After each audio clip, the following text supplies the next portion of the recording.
and welcome back to the Outdoorsman's Art Radio Show. I'm out here with Adam Norton and Ken Burkhardt, and then also we're out here with our special guest today, Dave Canterbury. Now, welcome back to the show. And so this is the real outdoor radio show. We are in the outdoors. We want you to get the full effect of the outdoors. We want you to hear the birds. We want you to hear the wind. We want you to hear a plane if it flies over. We want you to get the full effect of the outdoors. And so now, Dave, why don't you tell us a little bit about yourself? Basically, my name is Dave Canterbury. I am the co-owner of Self-Reliance Outfitters as well as the Pathfinder School. And we're out of Southeast Ohio is where our school's at. Central Indiana and Indianapolis is where our retail location is at. We have a large web shop as well, and we teach basically wilderness self-reliance and outdoor living skills to somewhere between 500 and 800 people a year out here at the Pathfinder School. Oh, wow. So, Dave, how long have you been into survivalism? I really don't call it survivalism. I call it self-reliance. Survival is kind of a misunderstood state of being, I think. I think most people's survival scenarios are what I call inconvenient camping. Mm-hmm. You get lost on the trail, twist an ankle, something happens like that, you can't get out, you can't get home now, gas your ATV, and all of a sudden you have to think about what am I going to do now. So you build shelter, stay warm, drink some water, signal for rescue, or wait until tomorrow morning when I can walk out when my ankle feels better, whatever the case may be. And I think that is what most people call survivalism, which really is more like just, hey, I got to camp here for a night or two and wait for somebody to come get me or wait for help to arrive or wait till I'm well enough to walk out. And what got me interested in that was, not only reenacting of the 18th century, I did a lot of reenacting in the 18th century during the 90s, but I was also a commercial fisherman and a hunting guide. And so to run into situations like that, you run into things oftentimes where you might not be able to get home that day. Something may happen where you've got to change your situation dramatically. A canoe flips over on you while you're going down the river. You get stuck out on the ocean somewhere in your boat during a storm, and you can't go anywhere. Or you get blown up against the shore, and you're stuck there until the tide comes back in because you've been blown up against a sandbar. Something like that can happen to you very easily. So those things interested me, as well as 18th century reenacting in what I would call wilderness self-reliance. Okay, wilderness self-reliance. That's what we're going to call it for you, all right? I agree with you right there. All right. So now, there's so many things in survival that are so enjoyable. What I like about survival, there's so many things to do in survival, or self-reliance, as I should call it. And so, now, David, what is, in your opinion, the most important skill in self-reliance? I think there's really two skills that are probably the most important. But if you had to pick one, I would say being able to manipulate wood effectively as a resource is your number one priority, because that's going to allow you to build fire, going to allow you to build shelter. And those two things are of the utmost importance. And then comes water. So I think that manipulating wood in several different fashions, whether that be with a knife, an axe, a rock, piece of metal that you found, a broken piece of glass, whatever the case may be, and whatever tools you have at hand, you have to be able to manipulate wood in some way, shape, or form to affect short-term survival. Yeah. For long-term self-reliance, you really need to understand how to manipulate wood as well as metal, so that you can not only build the things that you need, but you can also build the tools to manipulate that wood to do the things you need. Yeah, on your YouTube page, I've watched a lot of your videos.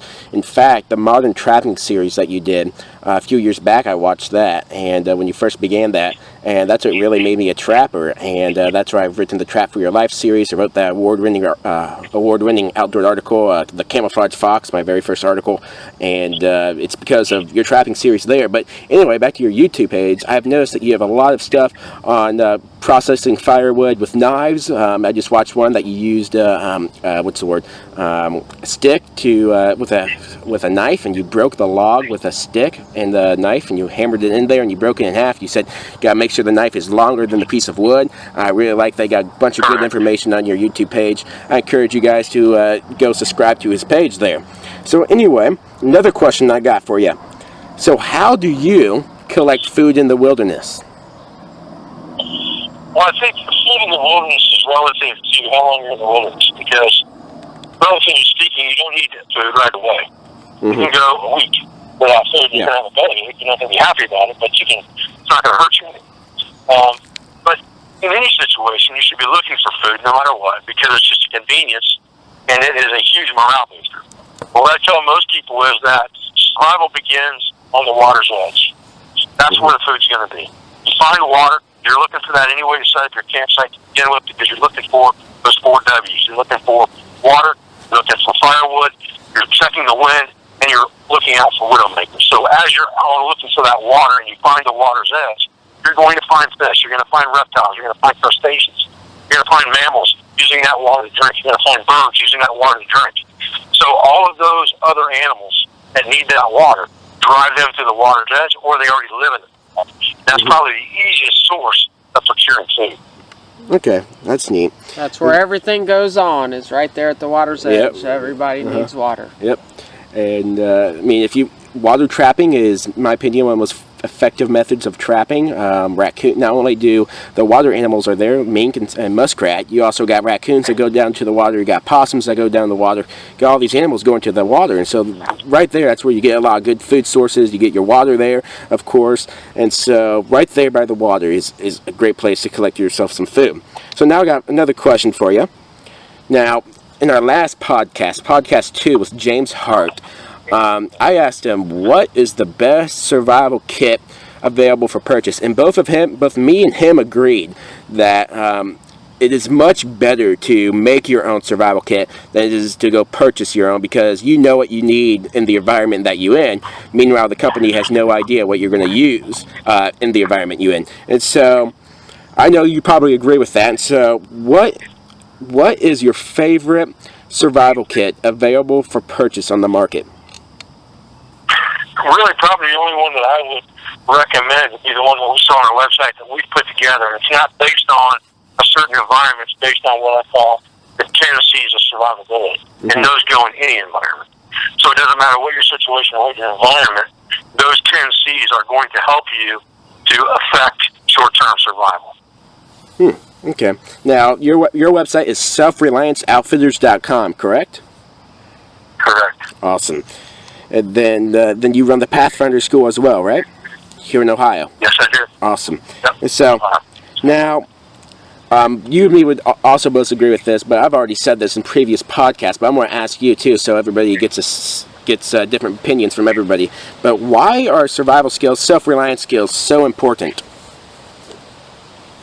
Well, I think that the self-reliance skills, or being prepared for any emergency scenario, is important, especially if you're an outdoorsman. If you go out and you hike, you hunt, you camp, you fish, you trap, whatever you do for enjoyment that you're going to recreate outdoors, being able to affect your short-term survival and control your body's core temperatures is of the utmost importance in case an emergency were to arise. As far as long-term skills go for wilderness self-reliance and wilderness living skills, that becomes important should something happen to where we have a repeat of history where, we have a problem with a power outage. We have a problem with the value of currency. We have a problem with jobs in the U.S. Any of those things that could repeat themselves and put us back into Depression-era mentality makes self-reliance on a larger scale much more important, whether that is agricultural, whether that is carpentry work and woodworking, whether that is blacksmithing and metalworking, whether that's the ability to be able to fix a motor on your vehicle by yourself, or just maintain your home and your homestead. All those things can become important at the drop of a dime in a depression-era state. Do you think we should stock up on silver and gold? The value of, I don't like to get into those doomsday mentality conversations, man, because I don't buy into all that crap, to be honest with you. Yeah, I don't know either. I just had people talking to me about that, and I just don't know where I stand on that either. Well, if you ask me, gold's only going to be worth something to people who like gold, because food's going to be a whole lot more interesting to most people than gold. Oh, yes, I agree. If something ever happens. Definitely agree with that. So, and that's back to that, Dave, that's back to that. They can do that and I'll collect trash. Yes. Yeah. And Dave, that goes back to your self-reliance theme, where, you make sure you're okay with your own skills and what you're able to do versus relying on gold or silver or whatever. I totally agree. I think Stacy Bravo, one of the writers of Survival Life, said, I don't remember exactly what she said, but she wrote that it is far better to know the skills than to have the skills. And so she was saying that it is more important to know stuff than to have the actual gear. So if you know a bazillion uses for a knife, such as making wood sheddings to start a fire, as one of your videos were, or just carving a spear, or just using a knife to process some game, if you know so many ways to use a knife, that's going to be a lot more helpful on your pack, because let's say you know 10 ways to use a knife, but you would need this gear too. Well, if you know how to use the knife as a substitute as that other piece of gear, well, there you go. And so now it is based upon your knowledge and not how much gear you have. And so if you have one piece of gear and you know how to use that in several ways, that's going to be good for you. It's based upon the knowledge, not on your own gear. And so it is really, really good to know survival skills before you go out hunting, hiking, camping, or any of those outdoor activities in the event that you get lost. And so that's why we're doing these survival podcasts first, rather than talk about hunting or fishing, because we want you to know survival skills before you head out into the woods to go hunt, to go in the woods, go hike, or do whatever you do in the woods. We want you to know these skills before you head out in the event that you get lost or injured. And so anyway, Dave, we're going to go on our first commercial break, and we will be back after these messages. Are you tired of mediocre box store deer lures? Well, let me introduce you to Maston's Deer Scents. We offer unique and trustworthy deer scents for any hunter. Try our no-mess gel crystals for quick and easy setups, or use our 4-ounce spray bottles as you walk to your stand, laying down a steady scent trail. If you really need your scent to reach out there, then heat up your hunting experience with our double scent stack. Check out all our quality products at mastonsdeerscents.com and like us on Facebook. Hey, this is Blake Alma, the host of the Outdoorsman's Art Radio Show. Do you have an interest in sharing your work or products with fellow outdoorsmen? If you do, you're in luck. Currently, we are looking for people to sponsor our new radio show. We offer up to a minute of ad space on our show.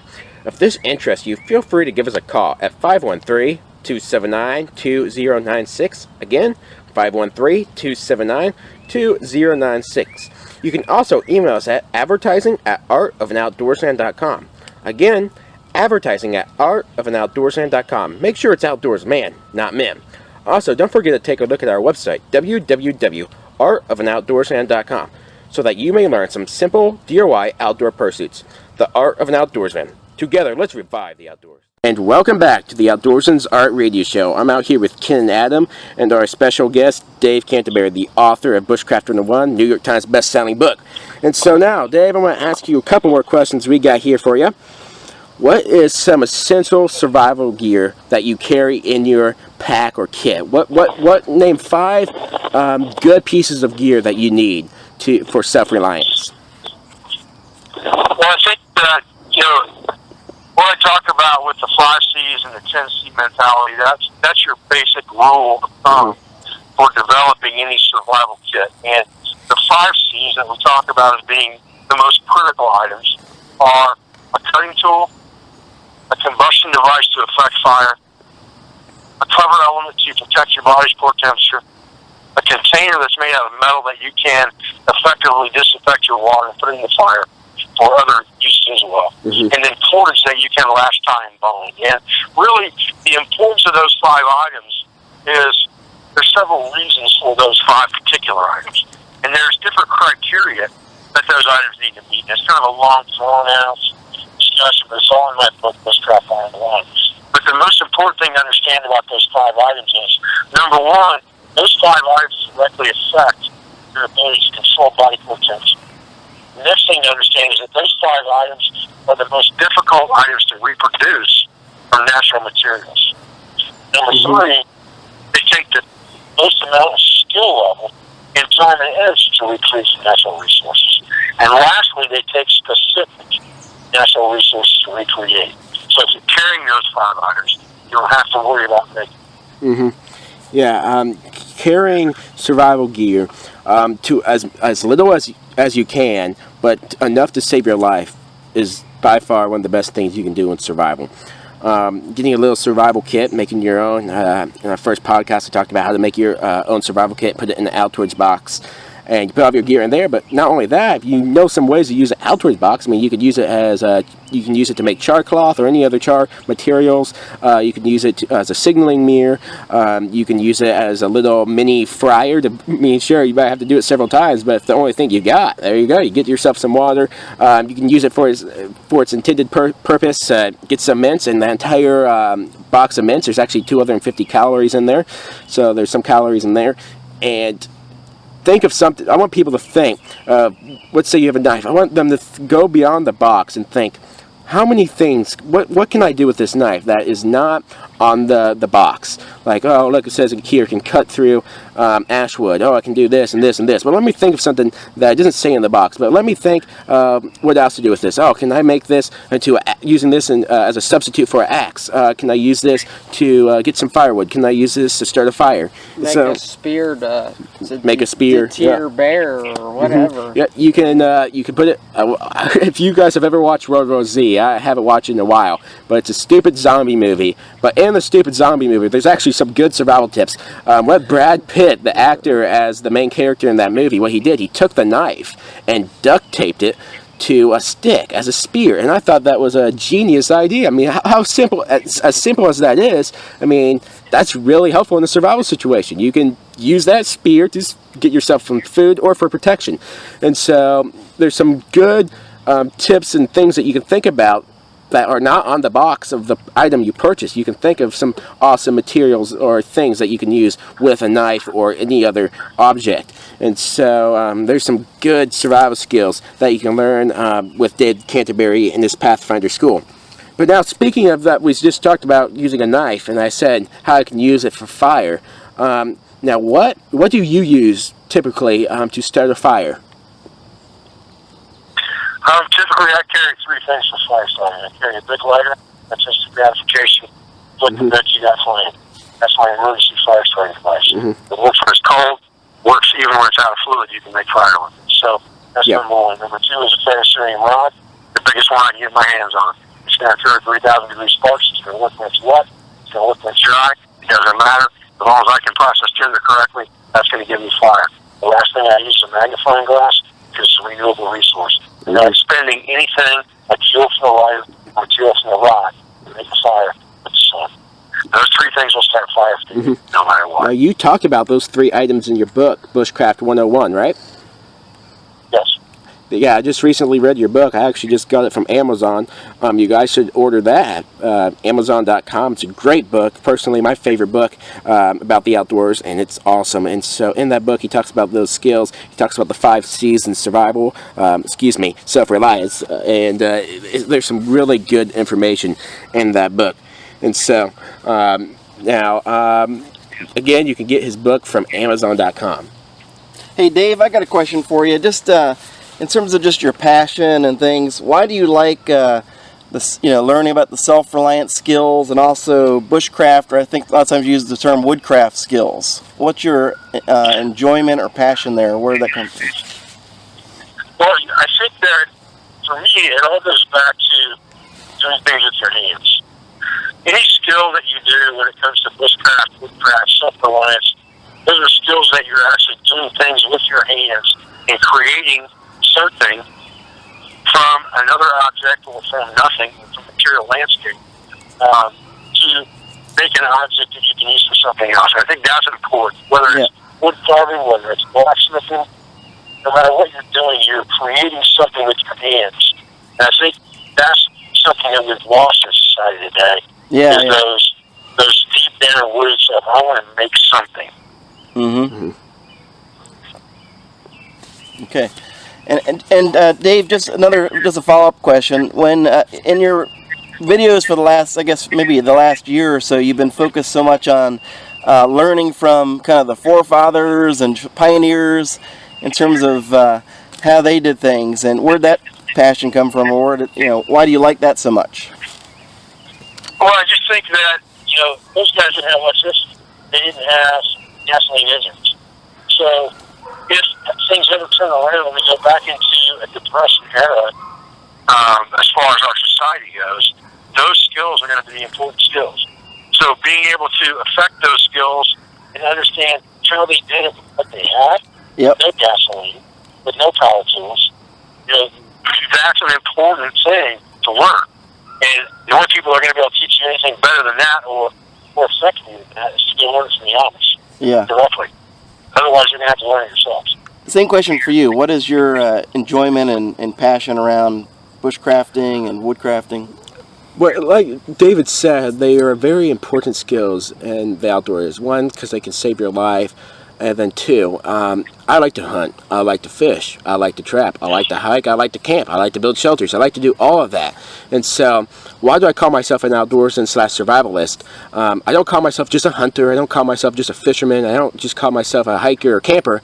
I call myself an outdoorsman / survivalist because survival is more than just one skill. You have to know how to trap. You're going to have to know how to collect water. You're going to have to know how to hunt. You're going to have to know how to build shelter. You need to know how to set up camp. You need to know how to hike. And so survival is not just one skill. It's the skills of all outdoor pursuits. And so that's why I like survival so much, because I like all those other activities. And you put them all together and you know the primitive ways of life and stuff. You got yourself survival, self-reliance, and it is awesome. And so that's why I like survival so much, because it's all the outdoor pursuits put in one, and it's so enjoyable. Like starting a fire, I love doing that. I love to watch stuff burn. I love to carve a stick. I don't know, there's something about it that I love. The original playground, God's Outdoors. People these days, they always want to play on their phones or whatever and do whatever they want on their devices these days, but they fail to realize that we've had the outdoors for nearly over 6,000 years now, and look what it's done for us. It serves us food, it serves us water, it serves us oxygen. The outdoors is our source of life. And so when people just enjoy the modern conveniences of this world, such as cell phones and stuff, I think that's a mistake. We need to enjoy what God originally created for us, the outdoors. And so that's my idea of fun. So that's why I like survival so much. It's all the outdoor pursuits in one. So anyway, now Dave, why don't you tell us a little bit about your book? Which one? Bushcraft 101, your New York Times best-selling book. Bushcraft 101 is a book that teaches people a little bit about gear selection. It teaches people a little bit about my mentality as far as selecting gear, using that gear, how to pick a campsite, how to find and locate food, how to take care of the water so that it's drinkable, it's not going to make you sick. Everything all the way up to and including signal for rescue if you need to do that. But it really shows you or talks about how you can turn that would-be survival scenario into inconvenient camping. Now, where can you buy your book at? My book's available at self-reliance.com. It's available on Amazon. It's available at almost every major bookstore in the U.S., and it's available at several bookstores overseas as well. Oh, that's neat. And now, David, let's talk a little bit. Tell us about your Self-Reliance Outfitters and the Pathfinder School. The Pathfinder School is a school that teaches several things in tiers. Basically, we have a survival stream where we teach everything from the first basic class, which is 72-hour survival. And we teach a pioneering class, which gets more into, okay, I'm going to stay put for a little while. What do I do to make my camp life comfortable while I'm waiting for rescue, sitting for rescue, and making myself better if I'm sick? And then we have a scout class that is more about how to move over distance. So now I decided I'm not going to stay. I'm going to try to affect self-rescue. I'm going to be on the move. And I'm going to change campsites every day. So we talk about that. And they're all based around different skill sets, whether it's self-mapping in the Pioneer class of an area, or following a map and compass in Scout class. And then we have an advanced class, which is basically a class that tests your skills that you learned in the past class so that you can quantify usage of those skills over a 5-day period. So that's kind of our survival leg. Then we have a woodcraft series of classes that starts off, there's Woodcraft 1 and Woodcraft 4. It teaches people basically how to camp in traditional fashion, canvas and wool. Teaches people how to cook over a campfire.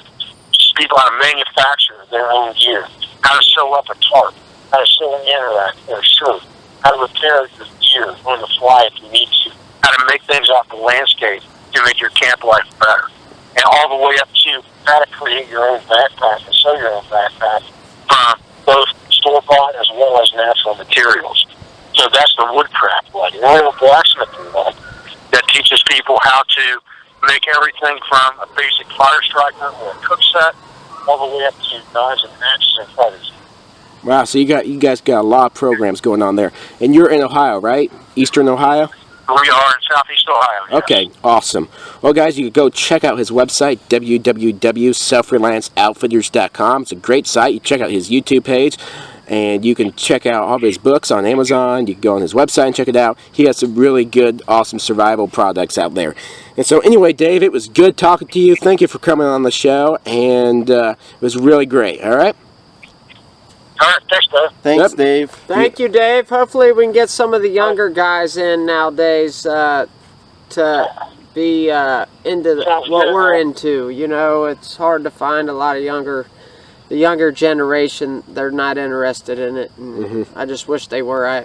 Father of 4, and I teach all my kids. So thank you for all the classes you're doing, and hopefully we get younger people into it. All right, thanks, Dave. You have a good one, all right? All right, man, thanks. All right, see ya. Bye. Bye, Dave. Well, that was awesome. I was glad to have Dave on the show. And so anyway, guys, tune in 2 weeks for our next podcast. But anyway, until then, please check out our social media. We have a Facebook page, The Art of an Outdoorsman. That's our Facebook page. Check that out. We have Twitter. It's actually my own personal page, Blake T. Alma. And we also have Instagram, Blaker.2000. Blaker is spelled BLAKER.2000. So anyway, if you're interested in sponsoring our show, call 513-279-2096. Again, 513-279-2096. Or you can email us at advertising@artofandoutdoorsman.com. Anyway, guys, thanks for tuning in, and you guys have an awesome next week.